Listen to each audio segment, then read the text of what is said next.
So just to throw this out there first, this is an advert and I've not been paid to talk about it. So, earlier this year I visited Dawn's Twine Works in the village of West Coker. That's just over the border of Somerset and about 21 miles from the sea. That's where they used to locally grow flax and spun into twine, which made sailcloth. So what made Coker canvas the most important canvas in the Navy for over 200 years? So I'll explain a brief history about the little village and what helped shape the world. So West Coker had 5 twine works just within the village. This one dates from 1895. My guide explained that it was a perfect area for growing flax and hemp due to the geology of Middle Jurassic Lower Oolite Cornbrush formation.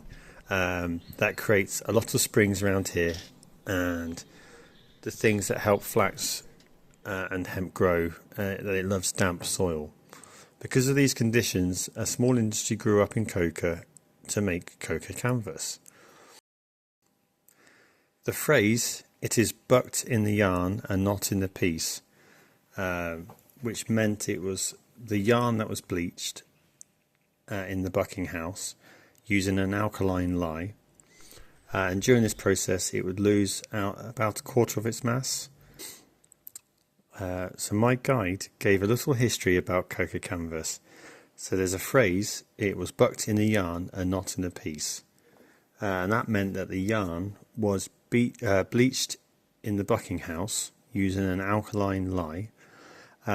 During this phase it would lose about a quarter of its mass, but this would mean it wouldn't lose it during its service, if it lost it first before being made. So this is a difference of Coker canvas to the others, and the bleaching would also stop mildew in the canvas. Now it's cheaper to bleach the wholesale, but that's what everyone else did.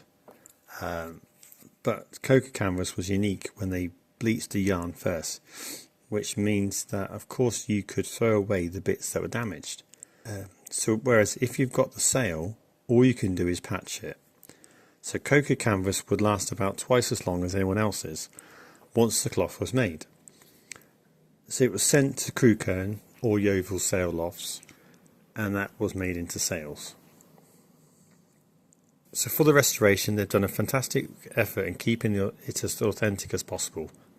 As the guide said, when you're over here, especially in winter, it's cold and miserable, and they managed to go into the coffee shop to warm themselves up.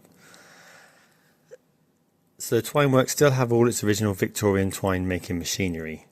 So from when it closed, they were incredibly lucky that it wasn't sold off, making Dawn's Twine Works very special and worth a visit. And on a side note, the teas and cakes are wonderful too. So as we go upstairs, so the main twisting walk is 100 yards long, 90-ish metres, but with the building being 100 metres long. So the machines would twist the fibres into twine and not twist the separate strands, like a traditional rope walk. As the 12 hooks twisted the twine would shorten, and at the far end there would be a traveller that was weighted to keep the tension. So I found out later on that this is called the cross.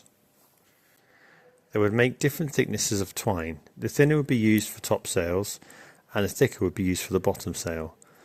Something that I learned on my visit, as I would never consider this not coming from a sailing background.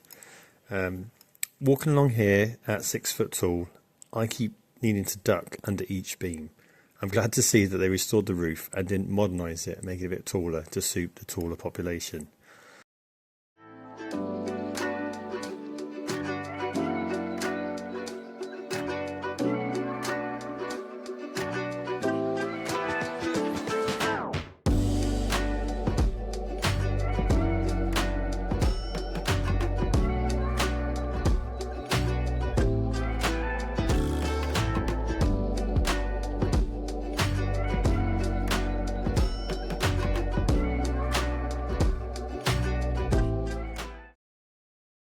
So these groove drums are a pair.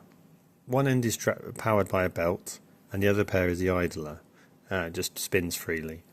They would have twine pass around them, and they'd run at high speed, and they'd run through and clean and polish the twine while squeezing it and carding it at the same time. So downstairs there was more room, but it's not so sheltered, so maybe not visit there on a wet and windy day.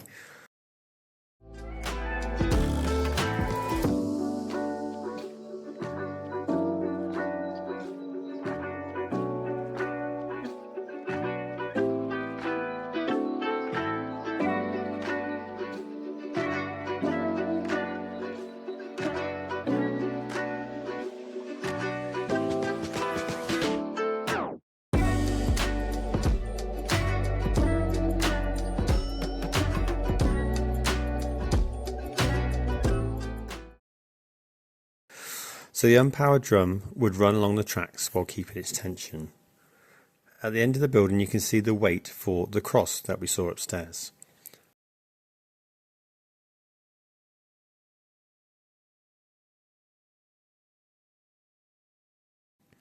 So lastly, this is the old boiler, and this used to run the machinery, and it used to be powered by a line and belt, I think it's called.